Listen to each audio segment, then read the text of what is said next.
Hey there folks, John Henry back with you again. I'm not here to talk about, well, I am here to talk about some things that piss me off, but there's just no way to lead into it this time. This is a little story about how Fox News and similar organizations are just like professional wrestling.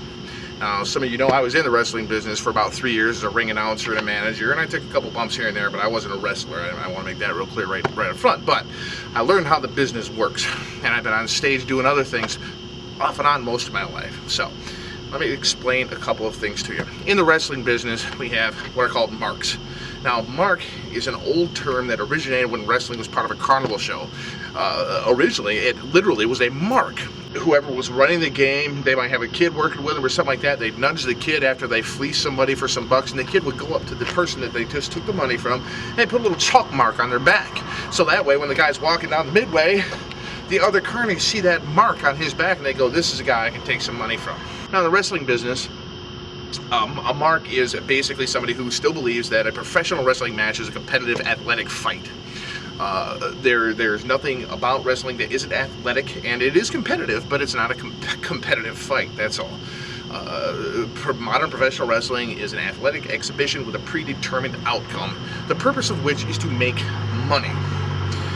Now, originally, back in the day, well, not originally, I mean originally wrestling was a matter of survival, but what we call now wrestling originated with touring carnivals back farther ago than you like to think. In which you would, a touring carnival would come to town, they'd set up a ring, they'd have a strongman. Strongman gets in a ring, he says, I'll take on anybody in this carnival, I'll beat everybody in this town, all you gotta do is pay me 50 cents to get in the ring. If you can go 10 minutes with me, well, I'll give you all the money that everybody's giving me. He'd always pull one guy out of the audience, the guy would come up, he'd pay his money. This guy's a ringer, okay? So the strongman, he pulls the ringer out of the audience, he takes the ringer's money in front of everybody, and then he proceeds to take the dive. The ringer beats him. This gives all the marks confidence, and then they line them up. Now, originally, of course, they would make everybody pay first and then just beat their asses one at a time, take all their money and leave. But over time, people started to figure out that other people who didn't necessarily want to fight would be willing to place bets on their friends winning. And so now you had not only the primary scam of taking people's money by making them think that they could win a fight, but then you've also got secondary scams of getting people to actually bet on a fixed match. Duh, right? So over time, this changed and became what we call now the modern professional wrestling business. Now, how does this come back to Fox News? So you got this carnival in town called Fox News, and you got their strongman. Their strongman's name is Glenn Beck. Let's just use Glenn Beck for an example. Glenn Beck's in the ring, and he hasn't been drawing very well. He's just having a hard time getting people to step into the ring. You know, he's gone through his ringer and didn't really draw any money, so he's a little bit desperate. So now, of course, Glenn Beck has got his friend, his manager, which is part of what I did in the business. His manager, we'll call him Breitbart. He's going to be Glenn Beck's manager, okay? So Beck is standing there in the ring, and he's watching the marks walk by, and he sees a big guy, big goofy-looking bastard with a big mark on his back, and he starts hollering things in this.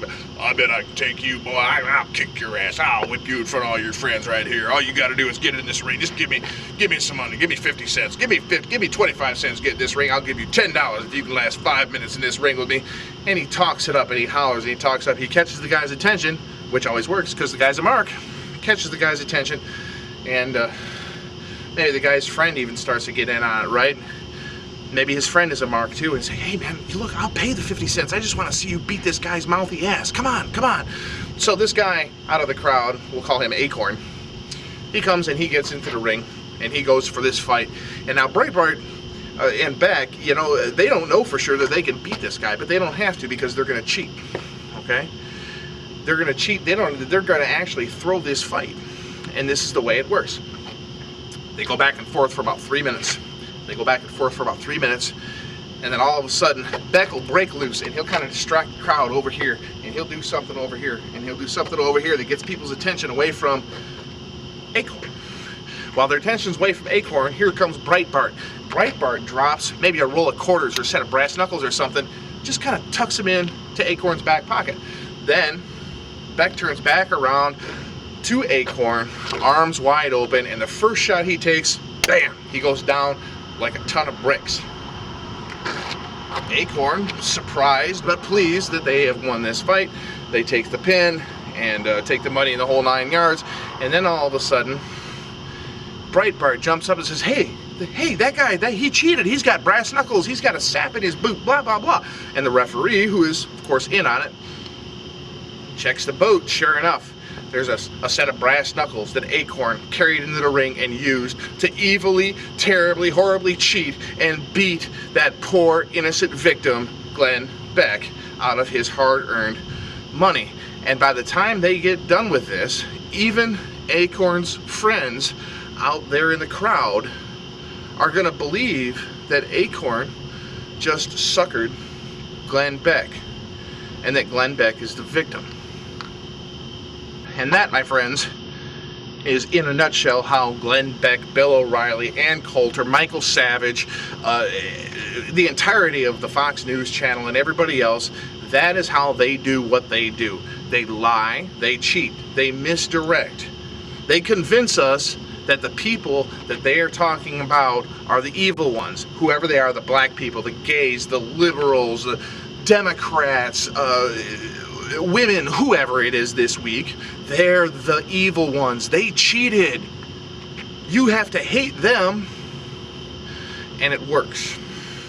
And it works every single flipping time because we let it work. We want to see a show that bad. We're afraid, especially if we've got a little money and we're not dark and we're not gay and we're not female.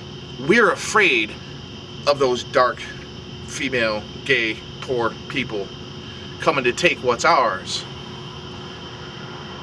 And Glenn Beck and Fox News, they give voice to that, and we buy into it. Years ago, when I was participating in discussion groups related to professional wrestling, I had a friend, acquaintance, distant friend we'll call him, who was also in the wrestling business up in Maryland. His name was Jeff. And he used to say, we are all marks. We are all marks. That's what Jeff used to say. And he was right in a lot of ways, but it took me a long time, and it took Fox News really to demonstrate to me, for me to really get that into my head, just how true it is, how very much we are all marks. You don't have to be a mark. You don't have to buy into this shit, because they're fleecing you, they're taking money out of your pocket, and worst of all, they are hurting this country badly. They are hurting this country badly. Now, I'm a tree-hugging hippie liberal. I'm not the guy who goes waving the flag around, oh my God, Mom, and apple pie and flags and stars and stripes and somebody give me a soldier to kiss. That ain't me, okay? But I'm telling you, these people are destroying this country, and they're doing it with our help. Don't be a mark. Know better. Learn better. Learn better. Embrace differences. Understand that education is the key to success. Understand that poor people are not a threat to you. Understand that Glenn Beck's entire purpose for existing is to take your money out of your pocket and make you one of those poor people that you're so afraid of, and to keep you at their necks, and to keep them at your neck, and to keep us fighting back and forth while they take our money and move on to the next town. We are all marks, but we don't have to keep falling for this, brother.